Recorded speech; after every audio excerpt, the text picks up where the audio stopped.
Hi. Um, Hello.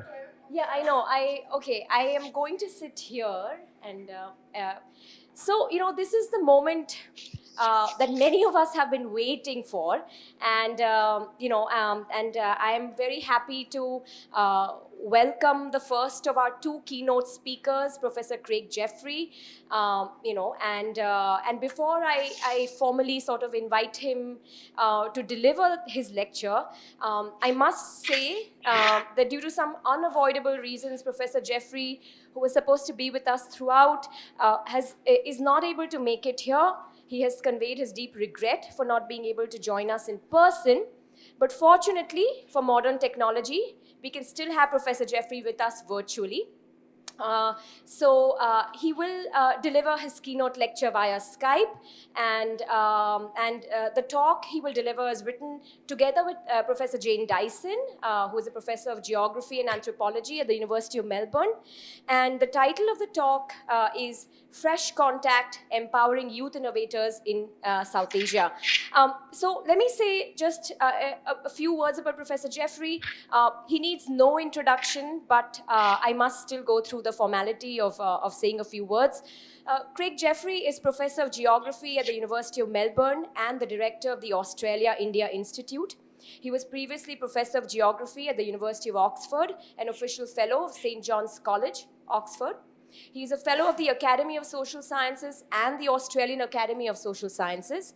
A leading authority on South Asian youth, Professor Jeffrey has spent over 2 decades working in Western Uttar Pradesh and Uttarakhand. He has also written on Indian democracy, educational transformations, and globalization. He has authored 6 books, including the very famous Time Pass, Youth, Class, and the Politics of Waiting in India, Keywords for Modern India, and a very short introduction to modern India. Professor Jeffrey's work has informed the policy of governments and global organizations, including the United Nations, World Bank, the UK Department of International Development, and the Australian government. Professor Jeffrey, we are so honored and so delighted to have you, deliver this talk. So I warmly welcome you and invite you to give us your keynote lecture. So thank you so much, Mona. Can I check first of all that you can hear me all right? Yes, we can. Excellent, Yeah. excellent. Thank you so much, Mona, Divya, and Manisha for inviting me. And it's lovely also to see my dear friend John Harris in the audience. And I do, even more seeing you all there, feel so sad not to be present. And really, please accept my sincere apologies. I'm extremely grateful to you for organising this conference. I have been looking forward to it for a long time. The schedule looks superb. I'd love to have heard all of the papers, which looked fascinating. And I'm also grateful to IIT Gandhinagar and to NIEPA for their support for the conference. As Mona just said, this is a joint paper with Jane Dyson, and I altered the title slightly. So it's Being the Change, Youth and Prefigurative Action. Please, if you can't hear me, or if there's a technological problem, I can see you. So perhaps if you could wave your hands, I'll know that I'm not. No. If it suddenly stops, then please let me know. So in October 2012, I was walking around the village of Bemni with a young man named Garish. Garish was seeking to persuade electricity officials to reconnect the village's electricity supply. He'd already been petitioning officials at the office in the local district town. Now he was strolling through the village, seeking to follow up by phone. On the call, he spoke softly and with great respect, eventually withdrawing himself from the conversation when it appeared to be going nowhere. "I tried," he said simply. "You spoke so politely," I noted. "That's it," Garish said. "We need to absolutely perform now how we want people to behave in the future." This apparently humble incident, which did not in the short term lead to any decisive result, nevertheless highlights an aspect of youth action in Uttarakhand that's fascinated me and Jane Dyson over the past 10 years. While seeking to build or protect services, relationships and power in the village, Youth often focus especially on the idea of trying to embody now a vision of a world to come, a better world to come. They engage in prefigurative politics, an activity in which people channel political effort into practical forms, relations, and ideas that constitute the political goal. The 21st century has seen a resurgence of prefigurative politics, especially among youth worldwide. Notable examples include Occupy, the urban squatters movement, and the World Social Forum. A rich scholarly literature has emerged on urban camps, prefigurative home places, gardens, alternative media, and prefigurative festivals, often detailing the complex ways in which people try to be the change. This literature is significant. We've learned a great deal about the process through which prefigurative politics emerges, its various forms and its impacts. But we feel that this potentially interesting literature has rather congealed around a small set of examples, usually urban movements that espouse democratic and/or anarchist principles. Scholars have also concentrated on actions that operate through named institutions and derive their power from the visible difference from surrounding practice, such as squatters' camps, environmental communes, and anarchist demonstrations, to the relative neglect we feel of less ostentatious, embedded forms of prefiguration. In this paper, we make three contributions to wider work on prefigurative politics. First, we argue that the concept of prefigurative politics can be applied outside institutional contexts as well as within them. Moreover, prefiguration need not be connected to urban space. Second, we discuss the links between prefigurative politics and youth. Our analysis suggests that young people are often particularly drawn to prefigurative politics because of its association with working outside formal political systems, because of the relative familiarity of youth in many settings with modern technologies, and because as young people, youth have the capacity, in a sense, to market themselves as the future. In addition, at the current moment, rapid social change means that youth generations in many parts of the world have had experiences of growing up that are quite different from those of their parents' generation. They've had, to use the terms of the sociologist Karl Mannheim, a type of fresh contact with their inherited social and environmental setting. This fresh contact can provide a basis for imagining and then modeling forms of behaviour. Third, we discuss in this paper the social costs of engaging in prefigurative politics. Several scholars have argued that being the change may yield psychological gains for the individuals involved. In the example above, Garish may have felt empowered by his refusal to engage in any murky dealings with the electricity officer and to continue to be polite, even if this did not yield a strategic result. The wider point that scholars have made is that prefigurative action, one thinks of Rosa Parks on the bus in the American Civil Rights Movement, to a greater extent than other forms of organising, might contribute to community building within a set of marginalised actors, or have other long-term political benefits, for example, as a marker of what is possible.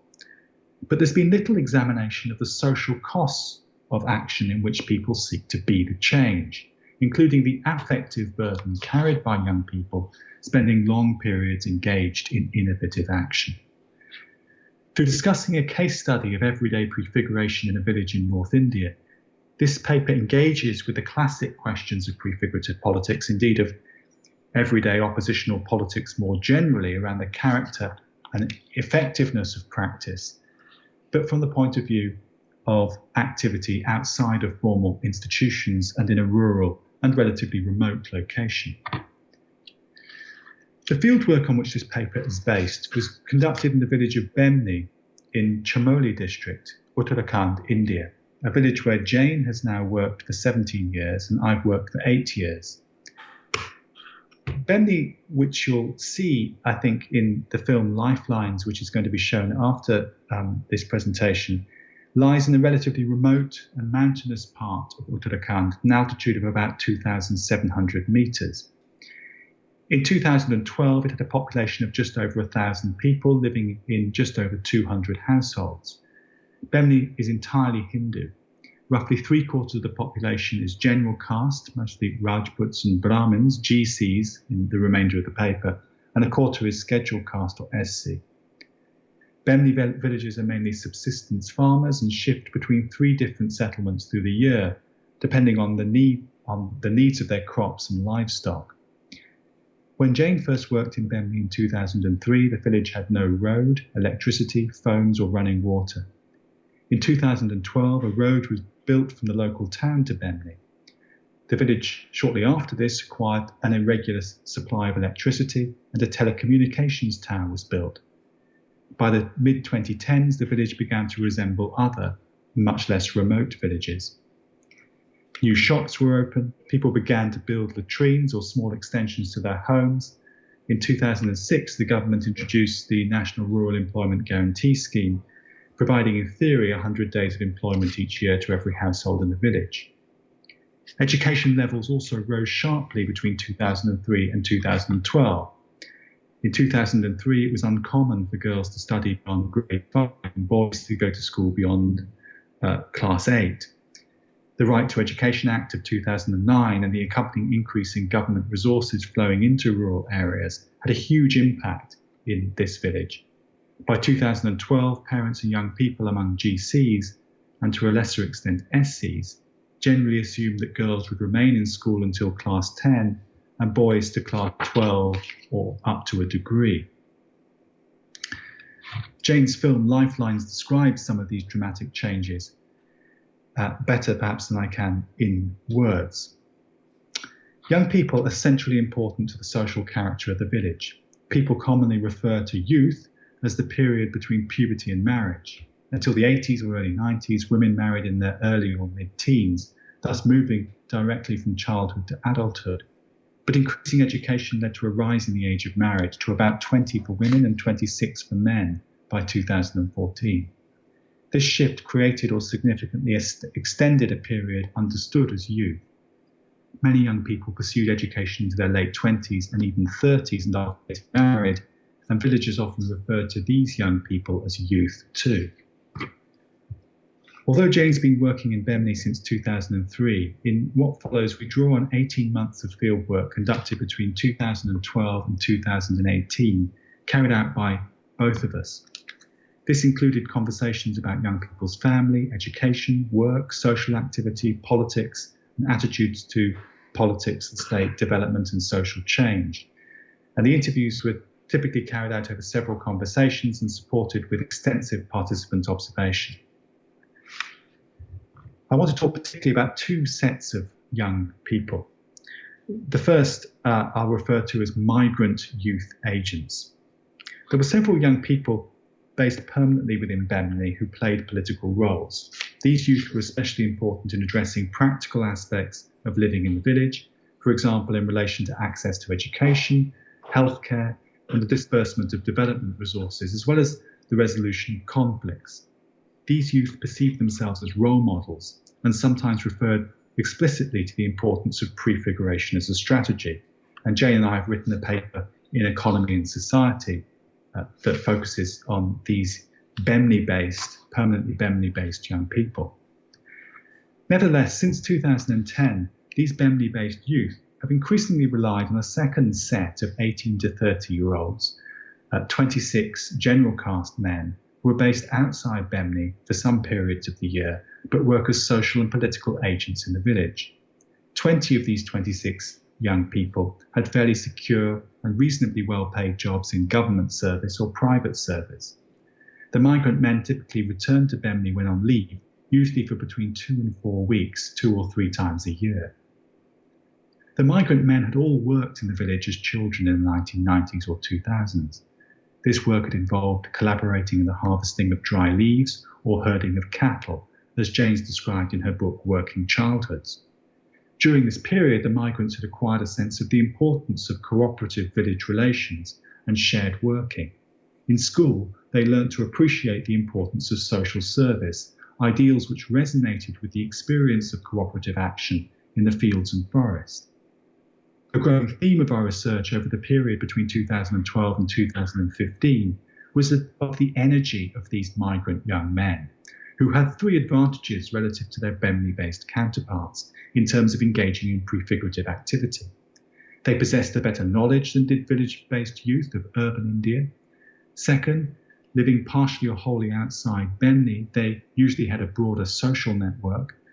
Third, migrant young men typically had more time at their disposal when in Bentley than their counterparts in the village, who were embroiled in work for the vast majority of the time. An indicative picture of the prefigurative action of these migrant young men can be gleaned from the example of Rampal. He was 28 in 2012 and lived in the Uttarakhand state capital of Dehradun. Rampal's wife continued to live in Bentley. His son was 3 years old and was also in the village. His 7-year-old daughter, however, lived with Rampal in Dehradun, where she attended a private English medium school. Rampal had been educated up to 10th class in the village. At that point, he dropped out of school to work as a dentist assistant in Dehradun. After 8 years in that work, he returned to the village for a year and a half to care for an ill relative. Rampal then moved back to Dehradun, where he obtained a clerk's position at a monthly salary of 4,000 rupees, equivalent to the earnings of a construction labourer in the village. My life at that point was tough, he said. His salary was hardly enough to make ends meet in the city, but Rampal steadily moved up the hierarchy of private service occupations. He enrolled in an IT course in the city that provided the basis for his running a distributorship for a multinational software firm. By 2014, he was earning 18,000 rupees a month and considered himself part of the city's lower middle class. He was adamant that he would return to live in Bentley in his 40s. Rampal visited the village roughly every 3 months and stayed there between 2 and 3 weeks. During these trips, he advised and mentored younger children and campaigned to enhance facilities in the local school. He had a particular interest in improving the village infrastructure through organising work gangs who could engage in environmental improvement. He regularly encouraged other groups of villagers, including youth but also other sections of Bentley society, to repair broken paths, fix water pipes and dig out water courses. A sense of Rampal's action can be gleaned from his work repairing a section of a major trekking path that runs through the village. Storms had damaged the so-called Curzon Trail, named after Lord Curzon, who's supposed to have plotted the route of the track as a means of encouraging trekking in the region, and Lord Curzon apparently camped in Bentley for 6 days in the very early 20th century. The damage was particularly bad close to Rampal's house. It had completely obliterated a section of the track. Rampal gathered together 14 young people from the village, and having identified 2 among this group who could carry out food and make tea, he set to work with his gang. The group worked for 2 days, patching the track back together and trying to stabilise the surrounding slope. Rampal constantly gave advice, shouted encouragement, and talked about the importance of the activity, which he frequently referred to as noble work. After 48 hours of toil, as well as laughter, the group could survey a largely perfect new path. Rampal emphasised that the work had 3 benefits. It improved the path, it showed others what can be possible through working together, and it also served in a small way to improve the overall atmosphere, he used the Hindi word mahol, of the village. Rampal said, it improved the social environment by getting us all working together. But it also improved the natural environment by repairing what had tumbled down and giving people access to the forest. In these and other instances, Rampal worked closely alongside young people based solely in Bentley. These village-based youth were assisting their families and other households in the village in a variety of ways. Rampal could add value to the work of his village-based compatriots by providing information on outside dynamics, examples of strategies employed in other areas, and a knowledge of long-run change in the region. Rampal said that his effectiveness rested in part on his youth.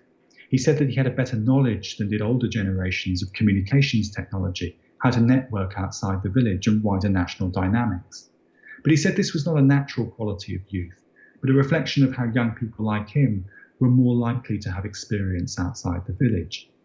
In the terms provided by the sociologist Karl Mannheim, Rampal saw himself as someone having a type of fresh contact with the village in which he grew up. A term, of course, that Mannheim uses to discuss young people's potential to rethink their inherited setting, but which has an extra connotation here of moving back to the village. But as Mannheim also argues, Rampal saw this as a contingent product of his own and his wider generation's experience, not as some general characteristic of youth. Now, Rampal was similar in many respects to other young men we interviewed in Bemley, who worked outside the village and returned regularly and engaged in broadly civic forms of action. Like Rampal, they tried to offer political guidance and advice on social issues in the village. Migrant young men said that they engaged in such action because they felt committed to improving Bemley. They spoke of their love for the village and the surrounding valley. They also said they hoped that their own future children would live in the village, and they envisaged retiring to Bemley themselves. Migrant young men, I should say first of all, that these young men did regard this work as political because it entailed managing conflict in the village, for example, between families and between people and local government officials, and because it entailed mobilizing youth to work together, which often required prolonged effort. These men rejected party politics or voting as a means to achieve change, and said that change has to come from within, under the stick, through embodying a better way of being in the world and being with others. One young man referred to this process as a type of chain, wherein he would work to create role models and thereby slowly spread what he viewed as good practice within and beyond the village. In addition, young people, such as Rampal, tended to regard embodying a good attitude as a type of victory in itself. This point connects their action to that of more organised prefigurative political forms, such as the Occupy movement, where the intrinsic value of oppositional action was also stressed. Migrant young men emphasised that it was their status as migrants that was particularly important in facilitating their activism. They said they'd acquired social skills and confidence in urban areas, for example, in relation to negotiating with government officials. Much of the recent literature on urban prefigurative movements includes discussions of the dangers of romanticising such action. In a similar vein, it's important to note that class and caste prejudice marked migrant young men's efforts to assist in the village, remembering these were general caste men. For example, migrant young men did not tend to address issues of caste discrimination that remain important in Bemley. Over the past 4 years, we've become aware of other contradictions, though, too, associated with what otherwise might be described as positive youth action. These other contradictions have emerged especially in work with young women, although they affect men as well as women. We've worked with 8 educated young women in Bemley, 4 who'd married into the village and 4 who'd grown up in Bemley and remained unmarried, who served as educational and gender role models in the village. In all these cases, they spoke of their activity as a form of prefigurative action. They worked hard to embody visions of how educated young women should behave, but typically to a greater extent than migrant men, acutely felt the burdens of leadership. And it's that phrase, burdens of leadership, that's going to characterise what I'm about to describe in a case study, and then I'll conclude. The story of Bina is very instructive. Bina arrived in Bemley in 1999, married to the oldest son of a relatively wealthy army captain. Aged 20 and the village's most educated daughter-in-law at the time, Bina was a valued bride. She'd grown up close to the nearby market town and had passed grade 10 when most Bemley girls were being pulled out of school at grade 5 or grade 8. Bina soon proved herself in the village as a skilled, strong and energetic farmer and a reliable and sociable friend, qualities considered valuable in a setting where much of life and work is organised collectively. But Bina's confidence masked her frustration. She had excelled in school and had entertained dreams of continuing to degree college. Despite her pleas, her father had arranged her wedding immediately after her high school graduation. She'd been devastated, both to cut short her education and to be married into a village where the physical environment, and therefore the work, was reputed to be among the harshest in the region. Bina said, "I had to adjust." So for 2 years after her wedding, Bina continued her schooling from her new home, working all day in the fields and studying at night while others slept. She was constantly exhausted and acutely aware of the skepticism of an older generation who doubted her ability to juggle her farm work and studies. Bina said her efforts were important not only for her own sense of self, but as a role model and someone who could subtly change gender relations and, in turn, opportunities for young women through a type of demonstration effect. In 2001, Bina graduated from the senior high school, albeit with grades she had considered below her true potential. She said it was partly this nagging sense of disappointment that made it even more important to pursue her ambitions for education and employment that did not involve agricultural labour. Within 3 years of marriage, Bina bore 2 sons, and in a move considered proof of her educated status locally, she opted for immediate tubal ligation, surgical sterilisation. 2 sons are perfect, Bina told us after her operation. Boys stay with you forever and bring in daughter-in-laws. We can concentrate on giving them the best we can afford. Again, Bina was acutely aware that in having the operation, she was simultaneously blazing a trail for other women in the village. Of course I told other women about the surgery, she pointed out. I wanted to make my story count. Bina used her status as a mother of 2 boys to make other changes. In 2003, she was the first married woman to abandon wearing a heavy hand-spun chador during the hot summer in favour of a light market-bought cotton sari. She told Jane, I don't want to wear these heavy clothes when I have to carry this heavy load from the jungle. Why shouldn't I wear something more comfortable? You watch, everyone will soon follow me. She was right. Bina's outspoken, so-called educated style soon marked her out as a new generation of daughter-in-law and one to emulate.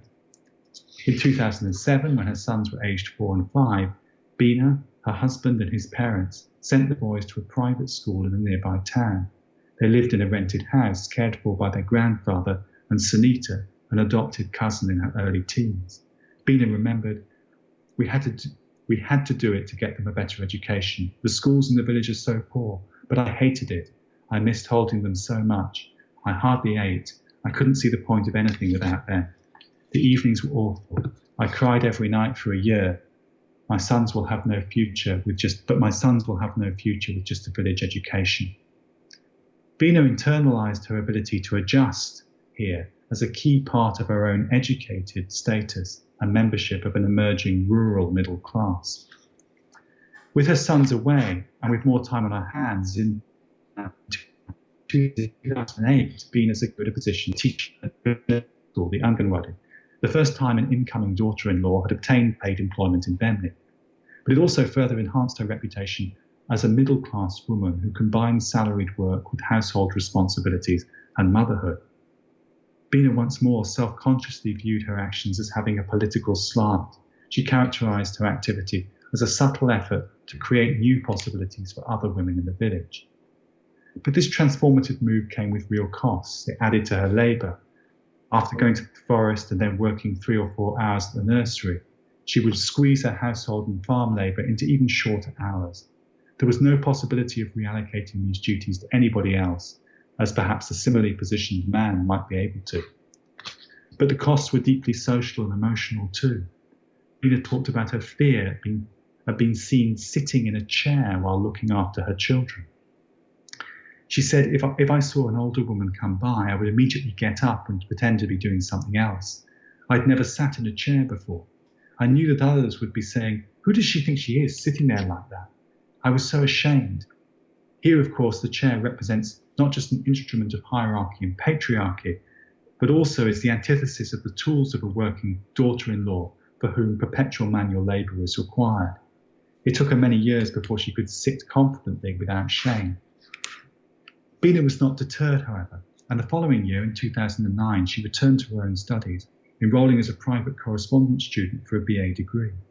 She studied during the evenings and proudly exclaimed at how she combined her multiple identities and duties, adding student to the already lengthy list of nursery teacher, primary farm labourer, and housekeeper, mother, daughter-in-law and wife. I do everything, she exclaimed with glee. I just adjust to manage it all. I'm always tired, but I can manage hard work. Who would have thought that a Bemni Bahu would do all these things at once? In 2013, when Bina was 34 years old, she passed her BA degree and enrolled for an MA. She said she would be more likely to get a promotion to more senior roles. But after 2 years, it became obvious that she was not keeping up with the work. As her mother-in-law aged and her husband was increasingly away working as a building contractor, Bina was managing everything. She first took a year's break from her studies, but by 2017, she abandoned them altogether. She said she found it increasingly hard to sit for long periods. Her back ached and she couldn't concentrate. She said with sadness, I'm 40 years old. I'm just too old for this now. In 2016, Bina's sons were moved to a private boarding school near Dehradun. They talked with self-assurance about their plans to enter the Air Force and Army. Bina regularly reflected on her sense of accomplishment in relation to her sons. In 2018, she told Jane how her father had recently congratulated her on the boys, presenting their education and their future prospects as Bina's greatest achievement. He'd also expressed regret that he'd arranged her marriage against her will. He'd apologized to her, and they'd cried about it together. She explained, "It might seem that I'm always laughing and joking around, but I'm not on the inside. I've carried that sadness for 20 years. It made me feel so much better to have my father say that. It's true, I've sacrificed a lot for my family and my sons, but I've done more than that. I'm also a teacher and student. Other Bahus look up to me." Bina's reflections on her early adulthood are much more widely instructive. Her example provides evidence of young women's capacity to exercise agency. Bina and 7 other young women who we interviewed were playing similar roles and affecting change in the village, indicating to other young women how they might successfully behave in Bemni and negotiate with older kin. Yet these young women also spoke of their room for manoeuvre being highly limited. Considerable emotional pain characterised the process of challenging gendered ideas about schooling, work and reproduction. For example, a neighbour of Bina, named Jumali, complained on many occasions about how the role she played as a spokesperson in women's meetings in the village had left her feeling a sense of sometimes overwhelming responsibility. Another villager named Gita said that she felt constantly upset about the only incremental changes she could achieve locally. Young men also expressed some of the same sense of social and emotional hardship in the context of leadership. The tenor of their anxieties was sometimes slightly different. While the burden from women's action was often derived from patriarchal norms, for men it was more often focused around juggling their prefigurative action with a heavy sense of responsibility for supporting their families financially. To conclude, there's a generation of migrant men and educated women in Bemni who channeled their political energy into being their change. They did not typically seek to institutionalize their activity, but operated within society, guiding people towards efforts to improve education, health, social cooperation, and infrastructure. They engaged in prefigurative action because they felt it their duty to guide the village to what they believed would be an acceptable form of modernity, because they felt invested in the village, and because they saw themselves living in the village in the future, and because they believed they could improve the village's mahol, the atmosphere. They had a diffuse positive effect on people's mood, reflecting how prefigurative politics can have often subtle social and psychological benefits. These conclusions and our stories, we think, provide several contributions to work on prefigurative politics and youth, and particularly 3. Our first contribution to wider work on prefigurative politics is to show how such politics can occur outside institutional contexts and via everyday action embedded in society. Our second contribution has been to reflect on the connections between youth and prefigurative action. Building on Karl Mannheim, we've identified how historical change can articulate with a life cycle to create specific generations that can have a type of fresh contact with their inherited social and environmental settings. This fresh contact was somewhat gendered in Bemni, with migrant men experiencing a new encounter with a village via return migration, and young women experiencing fresh contact through education within the village and the changes that wrought to their outlook, and in some cases also through migration at the point of marriage. In both cases, migrant men and young women acted on their fresh apprehensions of their situation to engage socially and politically with surrounding society and show how a relatively small set of practices could prefigure an alternative future. As wider studies lead us to expect, youth has a type of special relationship to prefigurative politics, but as Mannheim also reminds us, this is a specific product of historical circumstances rather than some innate quality of youth. Finally, we've probed what might be termed the dark side of positive youth action. The argument that ostensibly positive action has contradictions is old, and we've made that argument here too. The more innovative aspect of our paper is to show how close ethnographic fieldwork, especially such fieldwork carried out over time, can illustrate some of the perils and hardships of youth leadership in general, and perhaps prefigurative youth leadership in particular. So I suppose, in very final conclusion, the paper forms part of, I think, a wider appeal that's being made through this conference for long-term ethnographic fieldwork in a context where it's often increasingly difficult for people to engage in such research. So thank you very much for listening. I'm not quite sure how questions will work, but I'd be very interested to hear any comments or ideas that spring from what I've just said.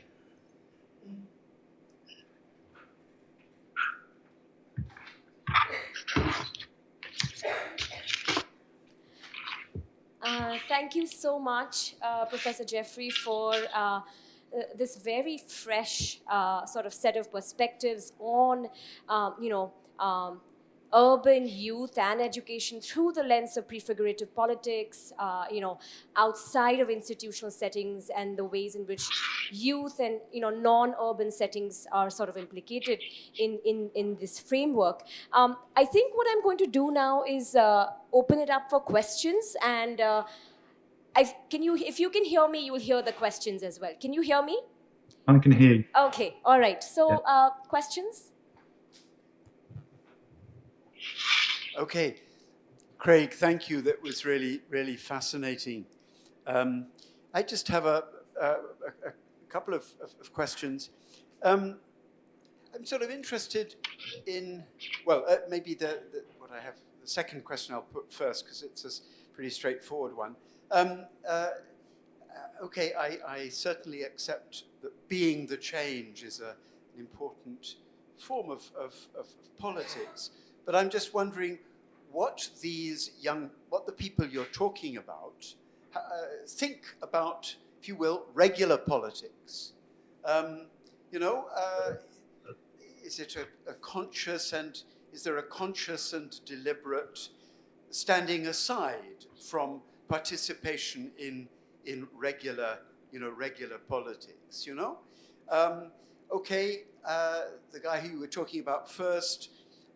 Is very polite in his dealings with the electricity guy, whoever he was, but he doesn't actually succeed in bringing about change, getting the electricity connection to the village restored, or whatever it was. So is there then no turn to other forms of politics? Are they not really interested? I think you get the question. The second question that I have is about your suggestion that you seem to be picking up this, making a suggestion that prefigurative politics of this kind is in some way new. That ties up with your references to Mannheim's ideas, and seeing this as the product of specific historical circumstances. I just wonder about that, as to what the strength of your evidence is that this is a new phenomenon. And I'm just wondering, both you and Jane have been doing field work in Uttarakhand, and in your case, in Western UP. for a long time. You know, if you think back, have you not observed this kind of behavior before? Because, you know, earlier generations of young people have also experienced, what was the Mannheimian term? Fresh contact in their historical circumstances. So I'm just sort of wondering whether there's a connection here with the quest for dignity. I mean, the quest for dignity isn't something that is new, I'm sure, but it has become a much more deliberate and conscious part of politics over recent years, and I'm just wondering whether there's any sort of connection there as well. But maybe I'm now beginning to ramble, so I think it's time I handed this device over to somebody else. Professor Jeffrey, would you like to take a question at a time, or do you want to collect some? Well, I think I should probably try to address John's questions first, and then maybe I could take a few. Sure. I mean, brilliant questions, and I could talk all evening as it is for you, and night as it is for me in response. But just briefly, and I think maybe I can pick up some of this in other questions. So, to some extent, regular politics, or at least regular politicians and senior bureaucrats, are seen as a negative point of reference for some of these young people, positioning themselves as engaged in social service in the village. So they argue that unlike local politicians, or most local politicians and most senior bureaucrats, they are accountable to the people who they are working for. They are straightforward rather than engaged in various nefarious dealings. And their politics is generative rather than just being about getting a share of the pie. So the argument they make, I mean, we made this argument in a paper in Comparative Studies in Society and History, is that politics itself is seen as having got a bad name. And they argue that actually true politics is actually navigating conflict and generating consensus in order to create resources rather than competing for a share of the pie. So it's creating the pie rather than trying to divide the pie. So in many senses, regular politics is a negative point of reference, and they're arguing that they're operating outside of politics, even though from a social science perspective, I think they are acting politically, and in some cases they will talk about their work as politics. At the same time, though, one can't push this point too far, because of course they are involved in the mobilisations around panchayat elections and local area elections, and of course they vote in elections, but they regard that kind of political involvement as less important than the daily mobilisation that they're engaged in.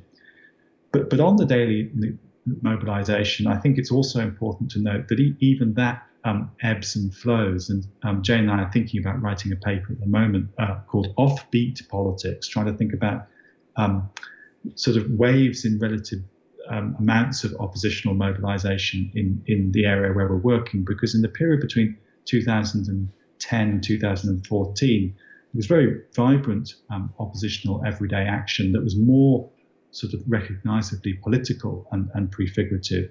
And since 2014, that has subsided somewhat, and the forms of prefigurative action that continue are important and political, but they're less visible, and they're less connected to regular politics.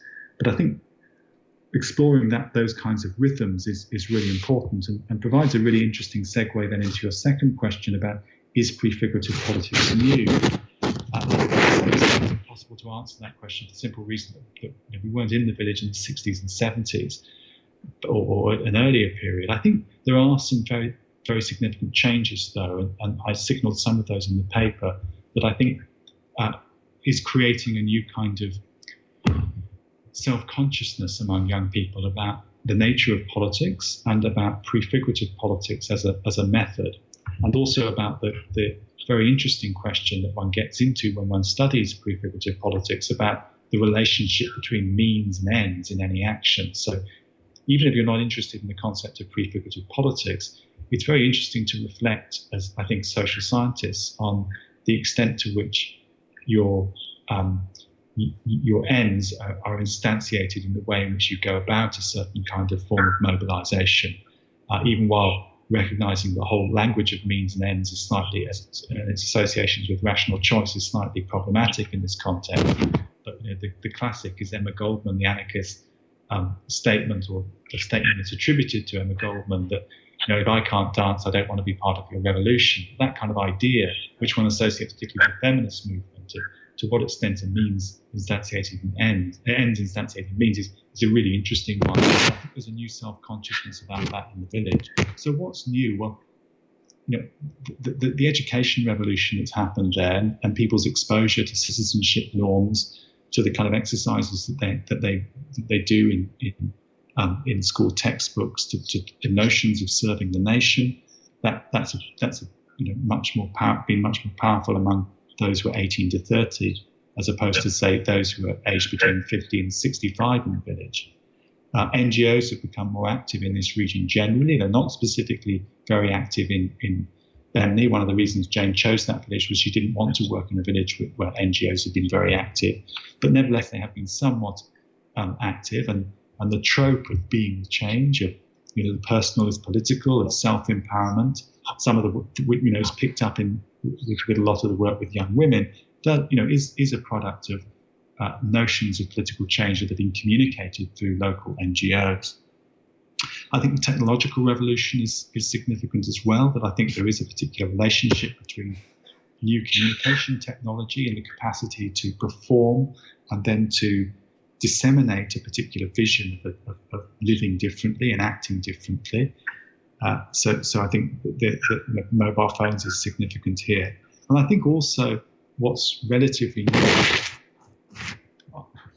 and one has to be very careful here, and of course it varies regionally, but the level of impatience with the capacity for formal politics to deliver certain gains has increased. And of course that's also contradictory, because Bemney has received a lot of resources as a result of formal politics, and that partly set the stage for these forms of prefigurative action. Nevertheless, that kind of generalized impatience, which provided part of the context for things like the World Social Forum and the Occupy movement, and which I think is particularly apparent among young people, is influencing this effort to get on with things now. Because of course, prefigurative politics is about time. It's about doing things now to achieve a different future, rather than going out in the streets and demonstrating, about doing it now.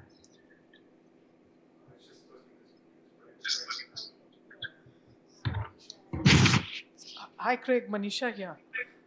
Hi, Manisha. So I've got a set of comments to make, two of them. There's Imti here, who's going to present tomorrow on Nagaland youth politics and culture. Now, the story coming out of Nagaland has some resonance to what you say about Bemney, in the sense that the working of the Christian organizations there have given an impetus to the youth to go in for modern higher education. Now, while they do that and they acquire their degrees, there's also simultaneously a kind of Naga society social pressure that the degree is something that's more universalistic, but that something needs to be done for the Naga society once you're an educated man. And that leads to social solidarities and youth political action at the level of the Naga society, especially in the villages. So that's like a fresh contact where there's a motivation to come back and contribute to Naga society and to contribute especially on the ecological front and conservation. However, this form, there is an underlying social structure of some similarities of the tribe, on which there is an overlay of the Naga religion, and then there's this dual kind of pathway of the degree, but also coming back and performing. The moment I take a similar pathway of getting to higher education onto a North Indian, a Bihar village context, and I realized that the moment the underlying social structure is one where there is a Dalit majority, but also where land is held by the upper caste, and there are prior histories of revolt of the lower caste, especially against the feudal lords, number one, and if the village is structured as it is, also with a Muslim underclass, then I find that the social solidarities do not come this way.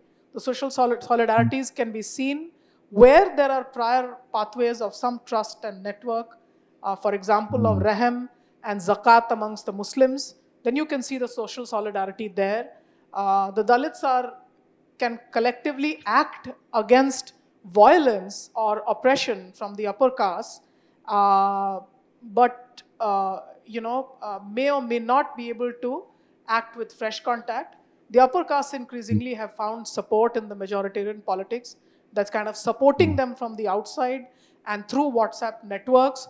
So you find that even though they don't have the numbers and the social justice era kind of marginalized the upper caste, but suddenly with the inflow of massive information coming in through WhatsApp groups, you find that the upper caste is suddenly now far more vocal. It realizes that it has the patronage of the imaginary state somewhere out there, and that it can transcend the boundaries of local numbers, the Dalit majority numbers.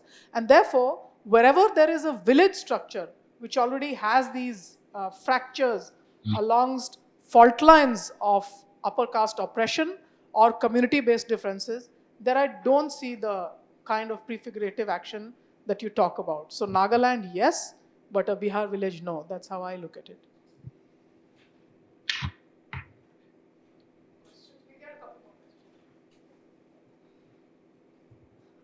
Hi, Professor Jeffrey. Actually, this is not going to be related to the current topic that you presented, but it's actually, I'm working on youth cultures around salaried modernity. Actually, the two books that you've written, one is co-authored by you and another one, Time Pause, completely authored by you, which is like you, in the both books, you touched upon these things, right?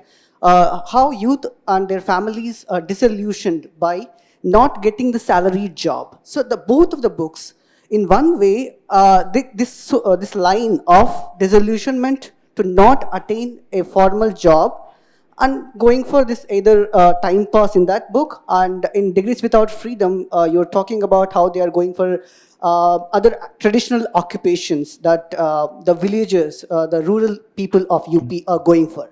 So in my work, actually I'm in the preliminary stage. I yet to go for my field work.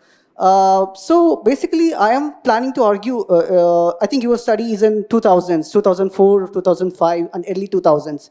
So when it comes to the new economy where especially I'm also looking in a small town in rural Andhra Pradesh where there is now entry of big shopping, like shopping malls, giving a kind of part-time work to this college-going youth. I don't know, like whether, yeah, there is a certain section of people where in time pass you're arguing about the Jats, rich Jats, especially they have capital at least. They're getting surplus from their agrarian things. So there are some people who don't have that capital, so they may not afford the kind of time pass that you are suggesting, that your work has shown. So these people are in a one way going for this part-time work and also aspiring for the government job. So they're slowly moving to coaching towns. I'm also looking towards a coaching town. Yeah. So this is what actually it would be very fortunate. Like you haven't been there. It's unfortunate you haven't been here. Otherwise, I could have explained more. I think I'll summarizing this. So just give me your suggestions to my project. Thank you. Yeah, I would love to read your work and interact with you by email. So please, can you make sure that you email me, because your work sounds absolutely fascinating. The one book I would recommend is a lovely book by Pierre Bourdieu called the Bachelor's Ball, where he looks at the history in provincial France also in contemporary provincial France of young people's choices around work, but it's all written around a dance in a town where the rural men can't get a partner in a dance with women because they're realizing that actually the whole power structure is shifting. It's an absolutely brilliant book, but everything that you said, I think, relates quite closely to lots of the questions that I was trying to think through in Degrees Without Freedom and Time Pass. So I'd really be fascinated to talk to you. And I'm also really interested in what you said about coaching towns, because I think that's a I don't know if there's anyone else working on coaching towns in the room this evening, but I think that's a really fascinating area for future work. So thank you for your contribution. Hi, sir. So I have one question for you. I've read your work on generative politics on BEMNI youth. So I just wanted to know, how is the idea of generative politics amongst youth different from the idea of prefigurative politics and youth? Yeah, so good question. Yes, so I think maybe start by saying that one thing that really interests me about a lot of the youth work that's happening at the moment, and I think this is also true looking at the papers in this conference of lots of the work that you're doing, is that people are not only looking at the types of activity in which people are engaged, but also looking at how they reflect on that activity. And that comes out of the experience of entering a situation, obviously, where young people themselves are consciously and intensively reflecting on their practice and what to call it and how it relates to their lives, and how it might differ or be similar to regular politics, to go back to John's question. And what that sort of reflexivity, to use the social science term, was really evident to Jane and I when we were in BEMNI in 2012. And I think when we were there then, one of the most interesting sort of distinctions that emerged in our conversations was this sense among many of the young people that we spoke to, that somehow they felt that politics had been poisoned. The notion of politics had been poisoned by the behaviour of some state level and national politicians, and they felt they needed to somehow reclaim politics as an idea.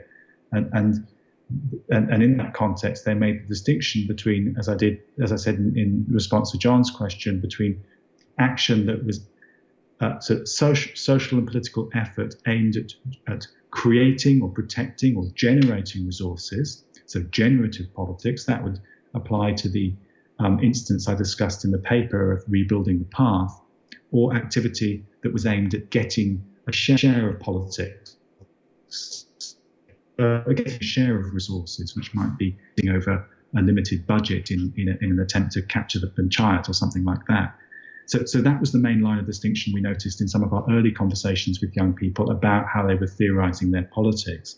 I think what became more important after that, though, was a different distinction, so this helps answer your question. And the distinction that became more important was the distinction between doing everything you could to succeed and achieve your political aim, on the one hand, or on the other hand, channeling your energy into ensuring that your politics aligns with the kind of society you want to see in the future. So prefigurative politics is channeling energy into ensuring that what you're doing now aligns with what you want in the future.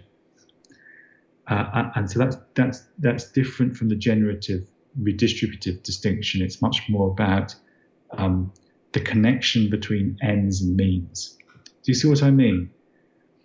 Yeah, I think so.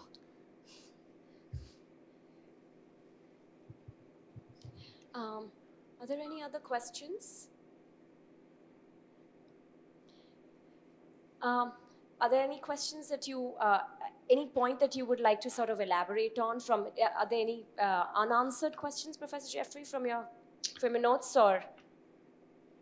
Well, it's not really an unanswered question, but if people have fallen silent for a moment, I might just want to put a plug in for a project that I'm hoping to develop, and I sent to Manisha and Divya and Mona before this conference, and that's a project that tries to, in this rather optimistic vein that in which I've been talking today, but tries to look at different forms of positive youth action in North India and also in Nepal and potentially also Pakistan, and tries to examine the ways in which young people are acting upon, particularly I think that what seems to be important in some of the reading I've done, education, health, governance and the environment, in ways that are having positive effects more broadly. And I'm defining positivity in Amartya Sen's terms of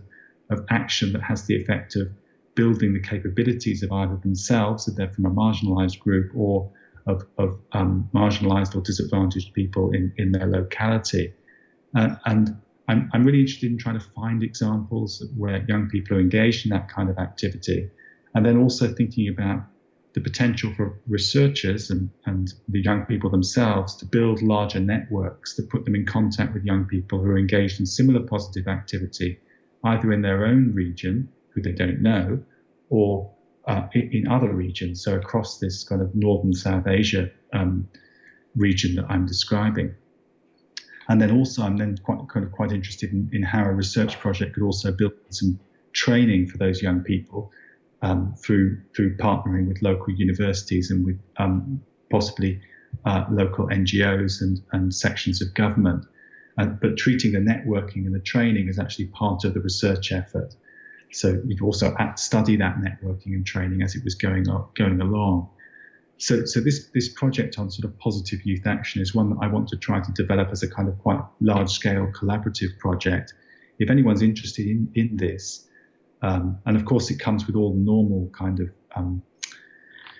caveats that, of course, we're going to be looking at limits and contradictions and the complexity of this politics. But if anyone's interested in this, then I'd be very interested if they could get in touch with me, because and I'm also looking for some specific different sets of people to work with. So I just wanted to put a plug in for that project.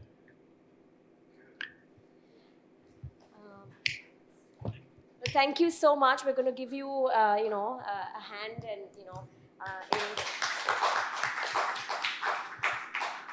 so Professor Jeffrey, it was really,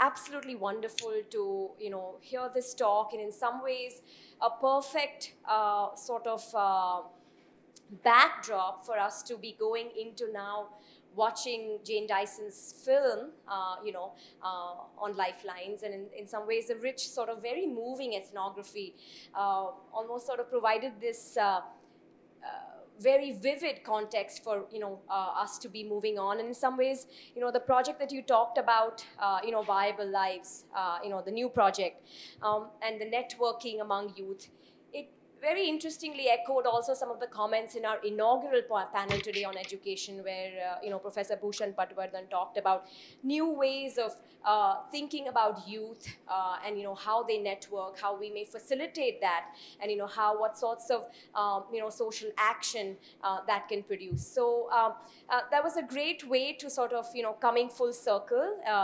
We've been in this room now for 10 hours almost, and and I know it's past midnight for you.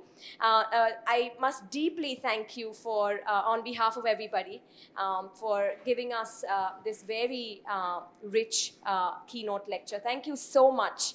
And Manisha, would like to say something? Can I just say a couple of things before you go? Yes. I mean, first of all, it weighs very heavily on me that I couldn't be there over these 2 days, and I very much hope that anyone who's even remotely interested in this work will email me and stay in contact. And if not, I'll try and track you down via Mona, and because the titles of your projects look really superb, and I'm very interested in keeping in touch. And again, I really thank you, Manisha and Mona and Divya, for your enterprise and leadership in bringing this together. This is an incredibly important initiative. And, I absolutely wish I was there. And I think it we're really looking to you for to see how this is going to develop. So congratulations on the conference and bringing it together. I think it's really fantastic. I also just wanted to say that one of the people in your audience, John Harris, is one of the reasons why I am an academic. He's been such an inspiration over the past 25 years.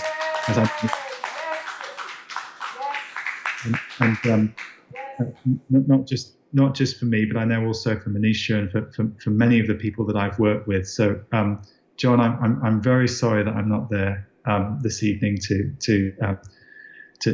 share roti and dal, but there will be another opportunity, I'm sure, before too long. And lovely to see you this evening. Thank you all. Yeah. So Craig, just two small bits of information. Right. You're going to come back very soon because the Prime Minister is looking at the new education policy, and it's going to be out really soon. And also, Professor Bhushan Patwardhan, the UGC Vice Chair, has taken over as acting chairman of the Indian Council for Social Science Research. So before they realize, we've really got to get some very important youth studies going with John and you there. I know that our scholarship, our understanding will become more relevant and more actionable for our society. I don't know whether it'll all be in social solidarity. Some of it might be slightly red, but there will be youth action.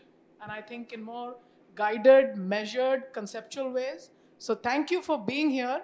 And John, of course, always.